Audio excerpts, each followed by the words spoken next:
से भरी तेरी आँखें मजबूर करें जीने के लिए सागर भी तरसते रहते हैं तेरे रूप का रस पीने के लिए जीवन से भरी तेरी आँखें। चैलेंजिंग लग रहा है ये काम तो। शायद 80 साल के हुए, देखते हैं क्या होता है। करेंगे काम जो सामने आएगा। एक्टर्स पे भी डिपेंड करता है कि हम कितना उनको दे सकते हैं और वो कितना अपना ऐड ऑन करेंगे और कैसा दिखने वाला है वो सीन। बहुत अच्छी आदत अगर हम डालते हैं अपनी तो वो यही कि डायरेक्टर को सुने। अगर मैं गिनती का काम कर रहा हूँ तो मैं अपना कुछ भी दे सकता हूँ। इस एज में ज़्यादा काम आता है। जब यंग थे 40-50 में तो बहुत एक्ट्रेसेस हैं। इस एज में आने के बाद हर बार बार ऑडिशंस आते हैं। स्वागत है आपका पंजाब केसरी नवोदय टाइम्स में। मैं हूं कविता रल्हन और किसी बहुत ही महान हस्ती ने कहा है कि there are no small parts, only small actors. और इस बात को आई थिंक बखूबी जस्टिफाई करते हैं एक बहुत ही टैलेंटेड एक्टर विजेंद्र काला जी, जो कि फिल्म इंडस्ट्री में लगभग 30-35 सालों से काम कर रहे हैं और आज पंजाब केसरी नवोदय टाइम्स पर हमारे साथ हैं। अपनी फिल्म गुड लक के लिए आए हैं। तो आइए पूरी फिल्म की टीम का वेलकम करते हैं।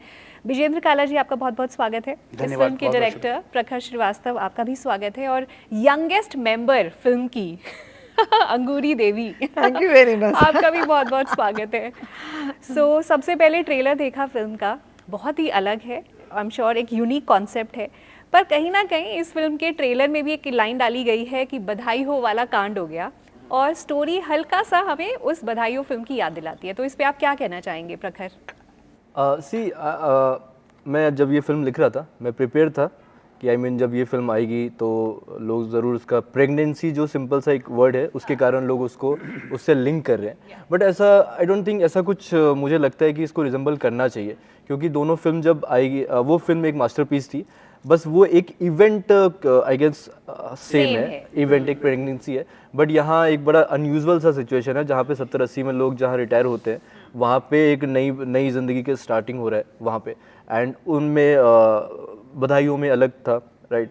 और आई गेस मैं वापस उस इवेंट पे आता हूँ। इवेंट आई गेस हर फिल्म में बहुत सारी फिल्में होती हैं जिसमें ना एक इवेंट पे कई सारी फिल्में बनती है, बट हम कभी उसको उससे जोड़ते नहीं है। जैसे 1947 पे कई फिल्में बनी है, अभी बन रही है, और फिर उसके बाद 26/11 पे कई ऐसी चीज़ें। तो वो एक इवेंट है आई गेस कि वो एक प्रेगनेंसी इवेंट है। उसकी हमारी फिल्म की डायनामिक बहुत अलग है। उसके साथ उनका जो बेटा है ब्रिजेन जी, वो कैसे डील करते हैं, और वहाँ पे जो सिचुएशन था वो एक अलग डील था। यहाँ पे बड़ा कॉमिक सा चल रहा है। तो वो दोनों फिल्मों में बहुत डिफरेंस है। और जाहिर सी बात है, अगर आपने फिल्म के ट्रेलर में डायलॉग डाला है तो वो इसी रीजन से डाला है कि इसीलिए डाला है कि मुझे मालूम है कि आप बोलोगे उससे पहले मैं बोल देता हूँ तो आप मुझसे क्वेश्चन करो, मैं जवाब लेके आता हूँ। पर आई थिंक ये पूछना मेरा फर्ज बनता था। बिल्कुल बिल्कुल बिल्कुल। अभी तो क्या है ना कि आजकल के टाइम पे अगर कोई उम्र दराज प्रेगनेंसी होती है तो आप बधाई हो बोल देते हैं। बिल्कुल बिल्कुल। विजेंद्र जी, आपके लिए जो मैंने स्टार्टिंग में लाइन बोली कि there are no small parts, only small actors, और ये आपके ऊपर बिल्कुल आप इस लाइन को जस्टिफाई करते हैं।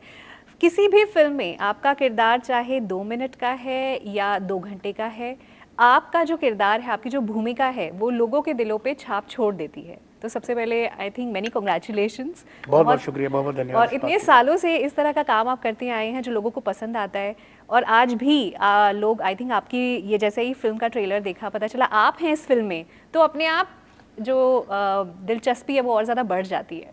तो आप बताइए कि इस फिल्म के लिए जब आपको अप्रोच किया गया, आपने क्या सोचा, क्या पसंद आया आपको इस कहानी में जो आपने इस फिल्म के लिए हाँ कहा? प्रखर ने जब मुझे ये कहानी सुनाई तो सबसे पहली बात तो यही पसंद आई जिसके बारे में चर्चा हो रही है कि मतलब एक उम्र दराज इस तरह से प्रेगनेंसी हो जाए, और फिर जिस तरह से आगे की कहानी जो कि मैं नहीं बता सकता, जब वहाँ तक हम पहुँचते हैं, कैसे कैसे क्या हर्डल्स आए, तो डेफिनेटली। और फिर की रोल था एक इस तरह का सेंट्रल कैरेक्टर कि मैं उनका बेटा हूँ, और मेरी ज़िंदगी में इस तरह की दुर्घटना ये हो जाने से फिर क्या आफत आती है, किस तरह से मैं इसको फेस करता हूँ। तो वो जो जर्नी है वो बहुत इंटरेस्टिंग है। तो ये सब जानते हुए पहचानते हुए फिर यही था कि मतलब कैसे भी करके फिल्म स्टार्ट होनी चाहिए, इसकी शूटिंग स्टार्ट होनी चाहिए। तो बस वही एक इंतज़ार था, और मैंने तो बहुत पहले ही हाँ कर दी थी विचित्र जी, हमको आप तारीखें सेट करनी थी कि कैसे भी करके वो दिन मिल जाएं और हम आगे बढ़ जाएं। आपके पास जब कोई स्क्रिप्ट आती है तो आपको हाँ करने का मतलब पहला रीज़न क्या होता है? आपको स्क्रिप्ट पसंद आना या फिर ये देखना कि मैंने इस तरह का किरदार पहले कभी नहीं किया, मेरे लिए कोई नया एक्सपीरियंस है, या आप डायरेक्टर देखते हैं? क्या चीज़ आपके लिए सबसे इम्पॉर्टेंट है? डेफिनेटली ये तो होता है कौन बना रहा है सबसे पहले। दूसरा ये कि मतलब कि मैं तुम्हें कहानी, मैंने एक मिनट कहानी सुनाओगे, कब शूट कर रहे हो, तो वो बता देगा कि इस महीने में शूट कर रहे हैं। और अगर मेरे को लगता है कि कोई डेट हो ही नहीं पाएगी हाँ। तो आप कहानी मत सुनाओ, है ना। उम्मीद ही नहीं है क्योंकि 30 दिन होते हैं और मैक्सिमम अगर मैं शूट कर रहा हूँ, बिजी हूँ, तो फिर बहुत मुश्किल हो जाती है ऐसे में कहना, फिर मैं कहानी ही नहीं सुनता। अच्छा। अगर लगता है कि हाँ गुंजाइश है तो फिर मैं कहानी सुन लेता हूँ। फिर ये कि मतलब कि भाई इसको हम कैसे कब क्या करते हैं वो डिपेंड करता है उस सिचुएशन के ऊपर।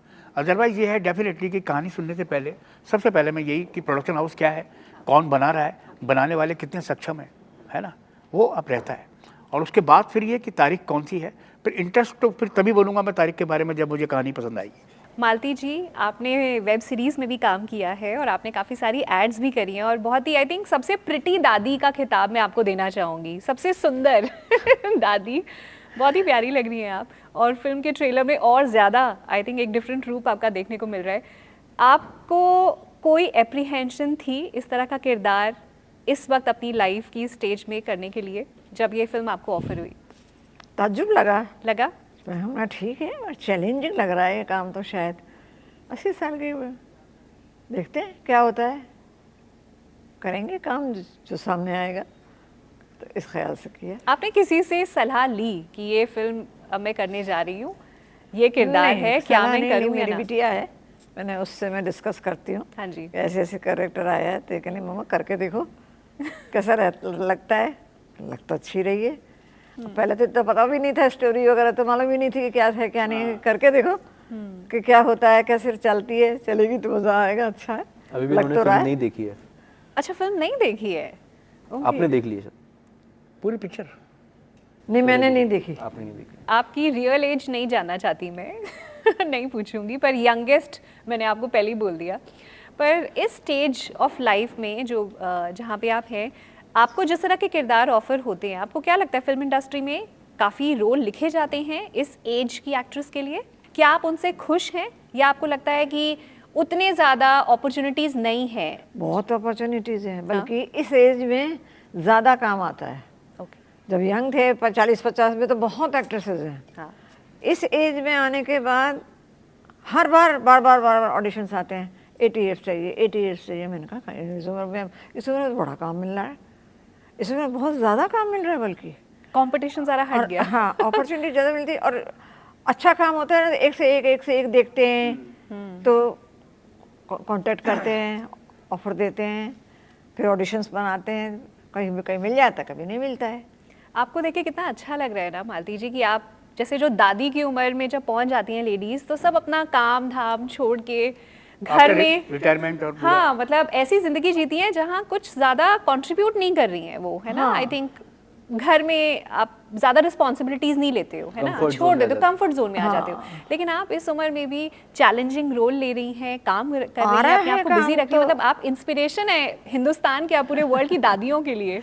नहीं, दादियाँ तो बहुत हैं इस लाइन में, बहुत दादियाँ हैं, पर चलते थोड़ा सा नाम हो जाने के बाद काम ज़रा ज़्यादा आने लग जाता है। इससे पहले मैं काफ़ी दिनों से मैंने फुलवा पूरा किया था, पूरा serial first day to last day फुलवा किया था, उसमें भी मैंने ये दादी का रोल ही किया था। ओके। और वैसे भी पहले जो 4-4 दिन 5-5 दिन के ऑडिशंस होते थे, सीरियल होते थे का, ये सावधान इंडिया वगैरह आते थे। इस बार अब जो आने लगा वो और ज़्यादा आने लगा एज के हिसाब से। Wow, nice. यानी मैं भी 80 साल की हो जाऊंगी तो मुझे भी काम हाँ, मिलता बिल्कुल रहेगा। ज़्यादा मिलता है बल्कि। ओके। क्योंकि इस एज तक इतना हेल्दी रहना, हाँ, फिट रहना ये इम्पोर्टेंट है। फिट रहना, हाँ। ट्रैवल करना, काम करना। थैंक्स टू माई चिल्ड्रन, मेरा साथ देते हैं मेरे साथ। मैं अपनी बिटिया को हमेशा अपने साथ रखती हूँ कि भाई मैं इतना ये होटलों का इस समय अरेंजमेंट नहीं देख पाती हूँ, तुम मेरे साथ चलो। ये लोग मेरे को हमेशा एस्कॉर्ट के लिए अलाउ करते हैं, without escort they don't allow me also, so I can do. अकेले अभी मैं इतना नहीं कर पाती हूँ, पर फिर भी नाइस नाइस, फैमिली का पूरा सपोर्ट है आपको। फैमिली का पूरा सपोर्ट के बिना मैं नहीं कर पाती। सर आपसे मैं जानना चाहती हूँ कि आपको वही 30-35 लगभग 35 साल हो गए नहीं, इस नहीं, इंडस्ट्री तो में। मतलब नहीं, मैं थिएटर भी काउंट कर रही हूँ, थिएटर की काउंट करोगे तो हाँ टेलीविजन, उसके बाद फिल्म्स भी की हैं। और आपने मैंने जो सक्सेसिव एक वो है करीब जब भी मेरे को 17 साल हुए हैं। सर लेकिन एक्टिंग से 20 तो साल। जुड़े हुए हैं ना आप हाँ, 35 acting से तो सालों 20-30 से। साल से हम हाँ, लोग। हाँ। और आपने हर छोटे एक्टर्स या बड़े बड़े स्टार्स कह लो, अमिताभ बच्चन, शाहरुख, सलमान, सबके साथ काम किया है। मैं जानना चाहती हूँ, अभी मेरा तो नहीं हुआ है चांस उनसे मिलने का, आप क्योंकि उनके साथ काम भी कर चुके हैं। जो बड़े एक्टर्स होते हैं, जब स्टार्स बन जाते हैं, उनकी कोई ऐसी क्वालिटी जो आपने अप्रिशिएट करी, आपने देखी कि इतने बड़े एक्टर हो गए और आज भी हम्बलनेस वाकई में होती है या फिर वो मतलब देखो क्या है कि उनके बारे में उस तरह से डिस्क्राइब करना बड़ा मुश्किल होता है, क्योंकि हम सिर्फ महसूस कर सकते हैं कि जिस ऑरा पे वो हैं उस पर उनको कितना किस तरह से मेंटेन करना पड़ता होगा, है ना। मैं अपने आप को देखता हूँ कि मतलब कि मैं जैसा हूँ, मुझे को जितना देखना पड़ता है, जितना संभालना पड़ता है, तो वो तो कहाँ से कहाँ पहुँच गए, है ना। उनका ऑरा किस तरह का है, तो वो उस वक्त जिस तरह से मेंटेन कर रहे हैं, तो वो डिग्निफाइड तरीके से, वो एक बहुत बड़ी बात होती है। और सबसे अच्छी बात ये है कि सब में हम्बलनेस है। आप किससे सबसे ज़्यादा इम्प्रेस हुए और कोई वाकया अगर आप बताना चाहें? मैं सभी जैसे आमिर फिलहाल मेरे लिए बहुत करीब है, कि मतलब उनके साथ मैंने पीके में काम किया आपने? पीके में काम किया था। उसके बाद उन्होंने 2 दफ़े मेरे को एक फिल्म के लिए घर बुलाया, और उसके बाद एक फिल्म में अभी उनके साथ कर ही रहा हूँ। तो लगता ही नहीं है कि मतलब कि ये इतना बड़ा स्टार है, अच्छा। है ना। तो वो तो बिल्कुल एकदम अभी ऐसे ही निकल आएंगे। अच्छा। हाँ, तो न कोई इर्द गिर्द कोई नहीं, है ना। तो वो वैसे वाले कलाकार हैं, तो डेफिनेटली मैं उनको नंबर 1 पे रखता हूँ उस हिसाब से। बाकी सारे के साथ जिनके साथ भी मैंने काम किया, उनके साथ भी बहुत हम्बल, बड़ा अच्छा, और कोई बहुत कंफर्ट जोन सबके साथ। सर अगर इस इंटरव्यू को जो लोग एक्टिंग का शौक़ रखते हैं, एक्टिंग में अपना करियर बनाना चाहते हैं, वो आपको सुन रहे हैं, क्या उनको आप कहना चाहेंगे? बिकॉज आप जब किरदार करते हो, वो मैंने कहा ना शुरू में कि there are no small parts आपके लिए कहा जा सकता है। आप एक टैक्सी ड्राइवर का आपका रोल था जब वी मेट में, उसमें यू लेफ्ट एन इम्पैक्ट कि लोग आज भी आपको उस किरदार के लिए याद रखते हैं। ऐसा आप क्या जादू करते हैं अपने किरदारों में, अपनी एक्टिंग में? क्या उसमें अपना पर्सनल टच आप डालते हैं कि वो लाइफ लॉन्ग लोग उनको याद रखते हैं? वही पर्सनल टच। वो कैसे आता है पर्सनल टच, अगर कोई सीखना चाहता है तो? वो हर एक का अपने एक एक्टर की अपनी चीज़ होती है ना। मेरा मानना है कि जब तक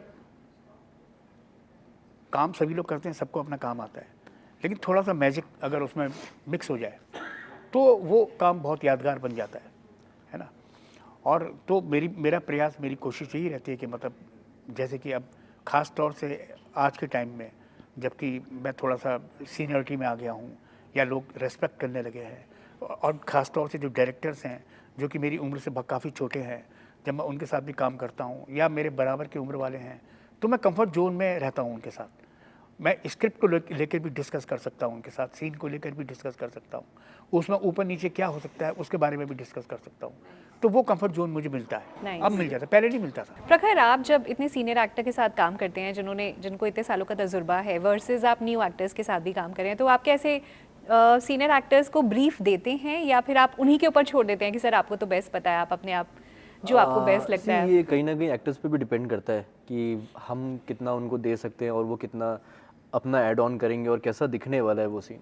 तो वो बेसिकली एक्टर्स पे डिपेंड करता है। कभी कभी मैं एक्टर्स को स्पून फीडिंग भी करना पड़ता है कि यार जो मैं कर रहा हूँ सिर्फ उसको ही आप मिमिक करो कैमरे पे। लिटरली मतलब करके दिखाते हो? हाँ, आप हाँ, लाइन बोल के दिखाते हो? हाँ, मैं करता हूँ बहुत। मैं बेसिकली, क्योंकि क्या होता है ना, मैं जब लिख रहा होता है, कुछ कर रहा होता हूँ, तो मेरा एक विजन होता है कि ऐसा दिख रहा होगा, तो समहाउ मुझे कुछ एक्सप्रेशन जो ऐसे चाहिए होते हैं या कुछ मूवमेंट ऐसे चाहिए होते हैं, तो वो मैं इतना देता हूँ। और लिबर्टी फुल रहती है मेरे पास। जैसे इतने एक्सपीरियंस आर्टिस्ट है तो इन्हें मैं कुछ सिखा नहीं सकता, ऑब्वियस सी बात है।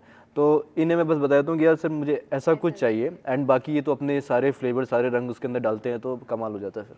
लेकिन होता क्या है ना कि मैं अगर मैं गिनती का काम कर रहा हूँ तो मैं अपना कुछ भी दे सकता हूँ, लेकिन अगर मैं बहुत सारा काम कर रहा हूँ तो उसमें वर्सेटैलिटी और उसमें थोड़ा सा डिफरेंट तभी आएगा जब मैं डायरेक्टर को सुनूंगा, है ना। डायरेक्टर अपना विजन लेके आता है, अगर हम उसको सुनेंगे तो वो एक नई चीज़ हम निकाल पाएंगे। उसको अगर हम नहीं सुनेंगे तो हम वही देंगे जो हमने पहले दिया था, आप कुछ अलग से प्रेजेंट नहीं कर पाओगे। तो बहुत अच्छी आदत अगर हम डालते हैं अपनी, तो वो यही कि डायरेक्टर को सुने।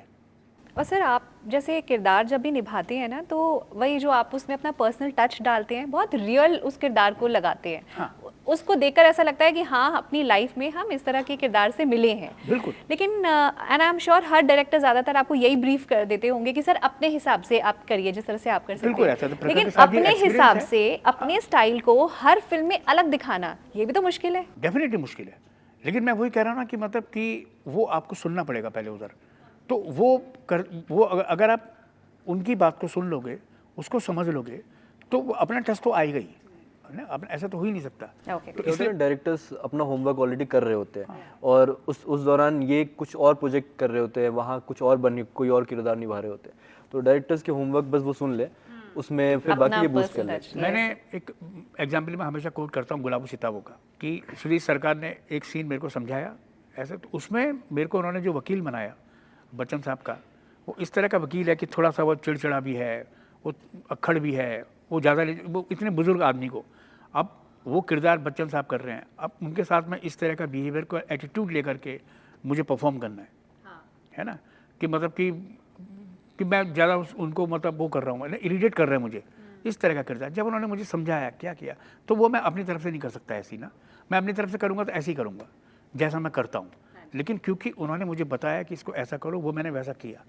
और जब वो हो गया तो उसके बाद जब सीन ओवर हो जाने के बाद मूविंग ऑन बोला सुई सरकार ने, तो पीछे से बच्चन साहब की आवाज़ आई कि मतलब अरे सर, आपका तो एक तरीका है भाई, आपका एक अंदाज है, अगर आप उस तरीके से करेंगे। तो मेरे को अच्छा लगा कि मतलब मैंने वैसा वाला नहीं किया जैसा मैं करता आया हूँ, और इस बात की खुशी हुई कि मतलब कि उनको भी पता है कि मेरा एक अंदाज है, मेरा एक तरीका है करने का। तो ये तभी पॉसिबल हो पाया कि जब मैंने डायरेक्टर को सुना। 2 लाइनें अगर आप अपनी सुरीली आवाज़ में गा दें तो ये इंटरव्यू एंड करने का बहुत अच्छा तरीका हो जाएगा। प्लीज़ 2 लाइनें। जीवन से भरी तेरी आँखें मजबूर करें जीने के लिए, जीने के लिए सागर भी तरसते रहते हैं, तेरे रूप का रस पीने के लिए, पीने के लिए जीवन से भरी तेरी आँखें। Lovely, thank you so much. Thank you. ये इंटरव्यू देखने के लिए बहुत बहुत शुक्रिया।